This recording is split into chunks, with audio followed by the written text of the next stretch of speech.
ಇಂಥ ಸುಡು ಬಿಸಿಲಿನಲ್ಲೂ ಸಹ ಮಾನ್ಯ ಕುಮಾರಸ್ವಾಮಿ ಅವರ ಮಾತನ್ನ ಕೇಳಬೇಕು, ವಿಜಯೇಂದ್ರ ಅವರ ಮಾತನ್ನ ಕೇಳಬೇಕು, ಎರಡು ಪಕ್ಷದ ಮುಖಂಡರ ಮಾತನ್ನ ಕೇಳಬೇಕು ಅಂತ ಹೇಳಿ ತಾವೆಲ್ಲರೂ ಕೂಡ ದೊಡ್ಡ ಸಂಖ್ಯೆಯಲ್ಲಿ ತಾವು ಬಂದಿದ್ದೀರಿ.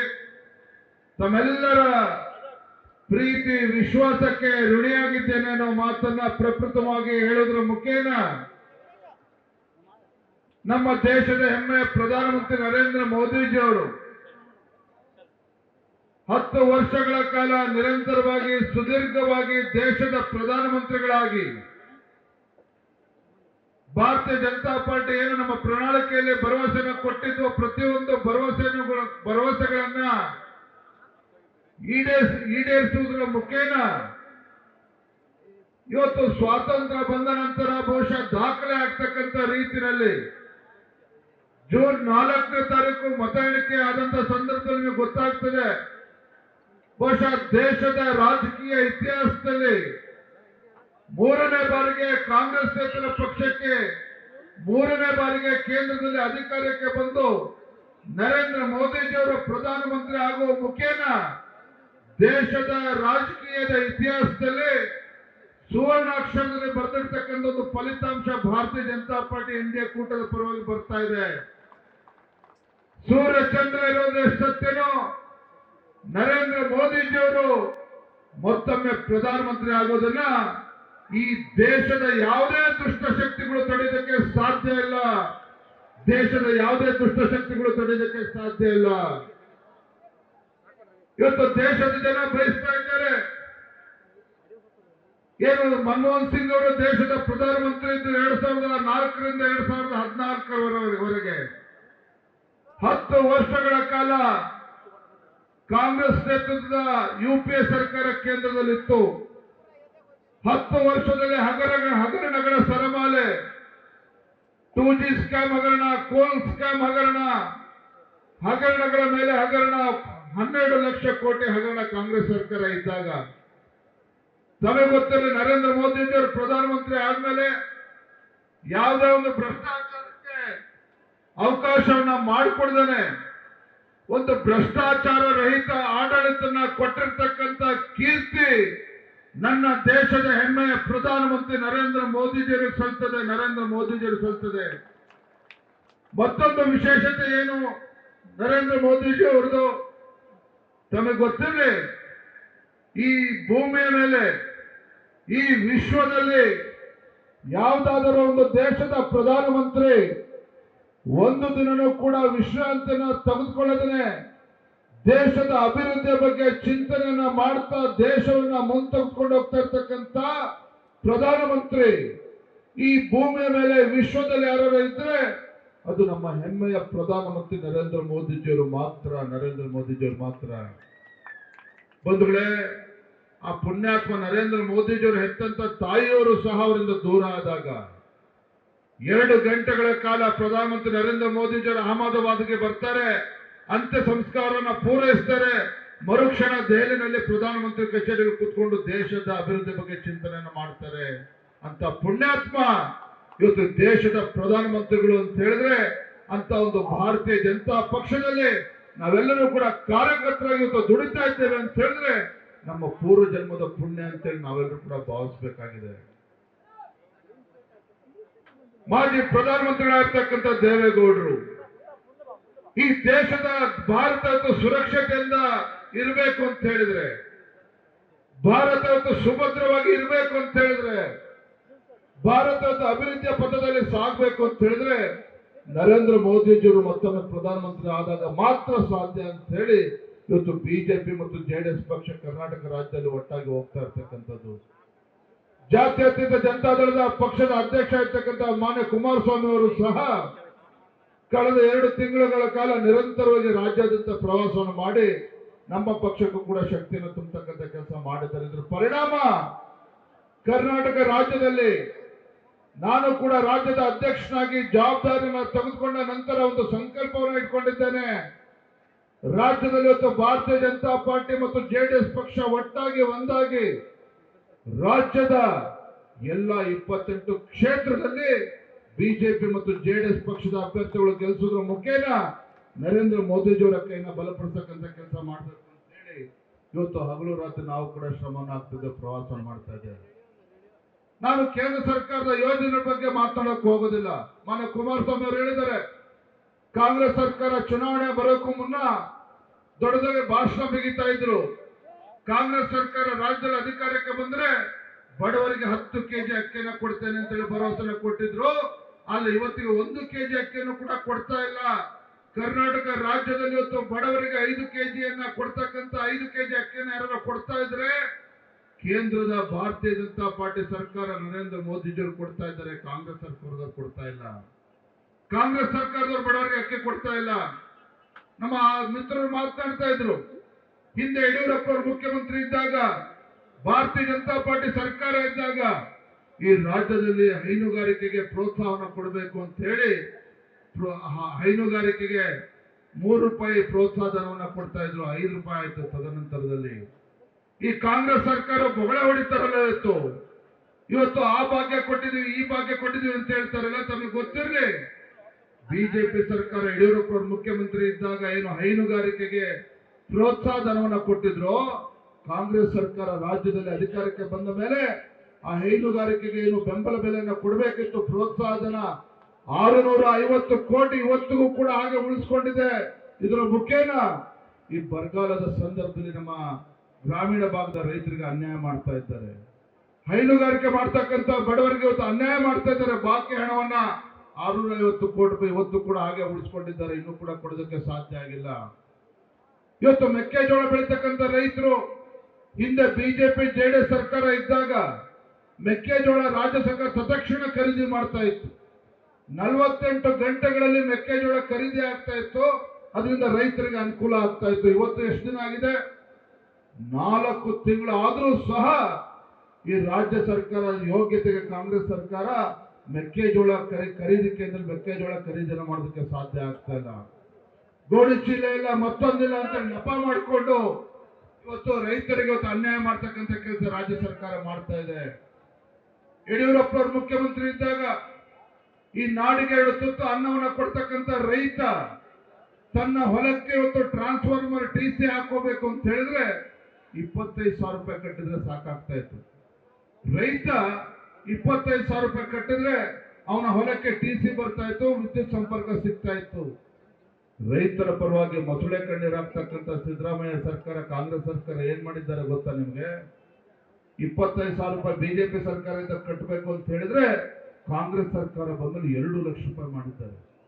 2 ಲಕ್ಷ ರೂಪಾಯಿ ಕಟ್ಟಬೇಕು ನಮ್ಮ ರೈತರು ಇವತ್ತು ಟ್ರಾನ್ಸ್ಫಾರ್ಮರ್ TC ಹಾಕೋಬೇಕು ಅಂತ ಹೇಳಿದ್ರೆ. ಈ ಕಾಂಗ್ರೆಸ್ ಸರ್ಕಾರ ದರಿದ್ರ ಕರ್ನಾಟಕ ರಾಜ್ಯದಲ್ಲಿ ಯಾವತ್ತು ಬಂತು ಅವತ್ತೇ ಬರಗಾಲ ರಾಜ್ಯದಲ್ಲಿ. ಕರ್ನಾಟಕ ರಾಜ್ಯದಲ್ಲಿ ಭೀಕರ ಬರಗಾಲ ಕಾಂಗ್ರೆಸ್ ಸರ್ಕಾರ ಬಂದಂತ ಸಂದರ್ಭದಲ್ಲಿ ರಾಜ್ಯದಲ್ಲಿ ಇವತ್ತು 800ಕ್ಕೂ ಹೆಚ್ಚು ರೈತರು ಆತ್ಮಹತ್ಯೆ ಮಾಡ್ಕೊಳ್ತಾರೆ.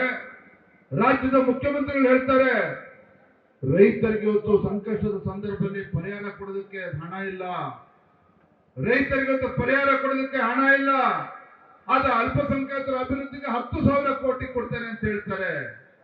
ಸ್ವಾಮಿ ಸಿದ್ದರಾಮಯ್ಯನವರೇ, ಯಡಿಯೂರಪ್ಪನವರು ಮುಖ್ಯಮಂತ್ರಿ ಇದ್ದಾಗ ಇವತ್ತು ತಾವೇನ್ ಮಾಡ್ತಾ ಇದ್ರೆ ಕೇಂದ್ರ ಸರ್ಕಾರದಿಂದ ಪರಿಹಾರ ಬಂದಿಲ್ಲ, ಕೇಂದ್ರ ಸರ್ಕಾರದಿಂದ ಪರಿಹಾರ ಬಂದಿಲ್ಲ ಅಂತ ಹೇಳಿ ನರೇಂದ್ರ ಮೋದಿಜಿ ಮೇಲೆ ಗೂಬೆ ಕೂರ್ಸಕ್ಕಂತ ಕೆಲಸ ಮಾಡ್ತಾ ಇದ್ದೀರಿ.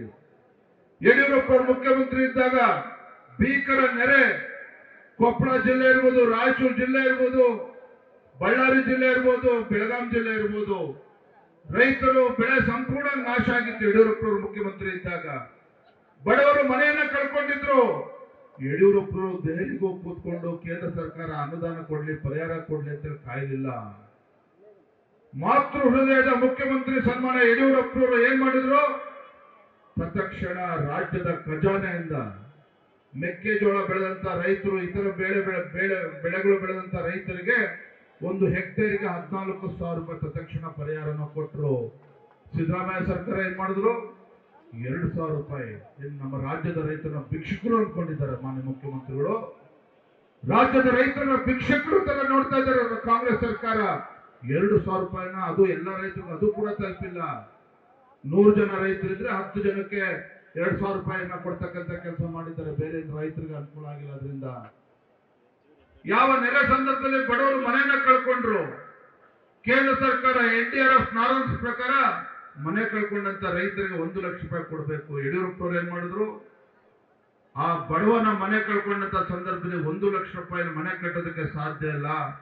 ಹಾಗಾಗಿ ಯಡಿಯೂರಪ್ಪನವರು ರಾಜ್ಯ ಸರ್ಕಾರದ ಖಜಾನೆಯಿಂದ ಮನೆ ಕಳ್ಕೊಂಡಂತ ಬಡವರಿಗೆ ಮಳೆಯ ಸಂದರ್ಭದಲ್ಲಿ 5 ಲಕ್ಷ ರೂಪಾಯಿ ಕೊಡ್ತಕ್ಕಂಥ ಕೆಲಸ ಮಾಡಿದ್ರು. 5 ಲಕ್ಷ ರೂಪಾಯಿ ಕೊಟ್ಟರು ಒಂದು ಬಡವರು ಮನೆ ಕಳ್ಕೊಂಡಂತವರಿಗೆ. ರಾಜ್ಯದಲ್ಲಿ ಭೀಕರ ಮಳೆಯಿಂದ ರೈತರು ತತ್ತರಿಸಿದ್ದಾರೆ, ಬಡವರು ಮನೆಯನ್ನ ಕಳೆದುಕೊಂಡಿದ್ದಾರೆ, ಬೀದಿಗೆ ಬಂದಿದ್ದಾರೆ. ದೀಪಾವಳಿ ಹಬ್ಬ ಸಂದರ್ಭದಲ್ಲಿ ರಾಜ್ಯದ ಮುಖ್ಯಮಂತ್ರಿಗಳಾಗಿ ಯಡಿಯೂರಪ್ಪನವರು ಒಂದು ತೀರ್ಮಾನ ತೆಗೆದುಕೊಂಡ್ರು. ಉತ್ತರ ಕರ್ನಾಟಕದಲ್ಲಿ ಕೊಪ್ಪಳ ಜಿಲ್ಲೆನಲ್ಲಿ, ರಾಯಚೂರು ಜಿಲ್ಲೆನಲ್ಲಿ, ಉತ್ತರ ಕರ್ನಾಟಕ ಜಿಲ್ಲೆಗಳಲ್ಲಿ ನನ್ನ ರೈತ ಬೀದಿಗೆ ಬಂದಿದ್ದಾರೆ, ಬಡವರು ಬೀದಿಯಲ್ಲಿದ್ದಾರೆ. ನಾನು ರಾಜ್ಯದ ಮುಖ್ಯಮಂತ್ರಿಯಾಗಿ ದೀಪಾವಳಿ ಹಬ್ಬವನ್ನು ಇಲ್ಲಿ ಆಚರಿಸೋದಿಲ್ಲ ಬೆಂಗಳೂರಿನಲ್ಲಿ, ನಾನು ಹೋಗ್ತೇನೆ ರಾಯಚೂರು ಕೊಪ್ಪಳದಲ್ಲಿ ಹೋಗಿ ರೈತರ ಮಧ್ಯೆ ಬಡವರ ಮಧ್ಯೆ ನಾನು ದೀಪಾವಳಿ ಆಚರಣೆ ಮಾಡ್ತೇನೆ ಅಂತ ಹೇಳಿ ಇಲ್ಲೇ ಬಂದು ಸಂತಸದ ಜೊತೆ ದೀಪಾವಳಿ ಆಚರಣೆ ಮಾಡಿದ್ರು. ಇದು ಒಬ್ಬ ಮಾತೃ ಹೃದಯದ ಮುಖ್ಯಮಂತ್ರಿ ಮಾಡ್ತಕ್ಕಂಥ ಕೆಲಸ, ಒಬ್ಬ ರೈತ ನಾಯಕ ಮಾಡ್ತಕ್ಕಂಥ ಕೆಲಸ, ಬಡವರ ಬಗ್ಗೆ ರೈತರ ಬಗ್ಗೆ ಕಾಳಜಿ ಇರ್ತಕ್ಕಂಥ ಒಬ್ಬ ಮುಖ್ಯಮಂತ್ರಿಗಳು ಮಾಡ್ತಕ್ಕಂಥ ಕೆಲಸ. ಆದ್ರೆ ಮಾನ್ಯ ಸಿದ್ದರಾಮಯ್ಯನವರೇ, ಈ ನಾಡಿನ ರೈತರು ಭೀಕರ ಬರಗಾಲದ ಸಂದರ್ಭದಲ್ಲಿ 800-900 ಜನ ರೈತರು ಆತ್ಮಹತ್ಯೆ ಮಾಡಿಕೊಂಡ್ರು ಸಹ ನೀವು ಏನ್ ಮಾಡಿದ್ರಿ, ದೆಹಲಿಗೆ ತಮ್ಮ ಎಲ್ಲ ಮಂತ್ರಿಮಂಡಲದ ಸದಸ್ಯರನ್ನ ಕರೆದುಕೊಂಡು ಹೋಗಿ ಕೇಂದ್ರ ಸರ್ಕಾರ ಅನ್ಯಾಯ ಮಾಡ್ತಾ ಇದೆ, ಕೇಂದ್ರ ಸರ್ಕಾರ ಪರಿಹಾರ ಕೊಡ್ತಾ ಇಲ್ಲ ಅಂತ ಹೇಳಿ ರಾಜ್ಯದಲ್ಲಿ ರೈತರು ಆತ್ಮಹತ್ಯೆ ಮಾಡ್ಕೊಳ್ತಾ ಇದ್ದಾರೆ.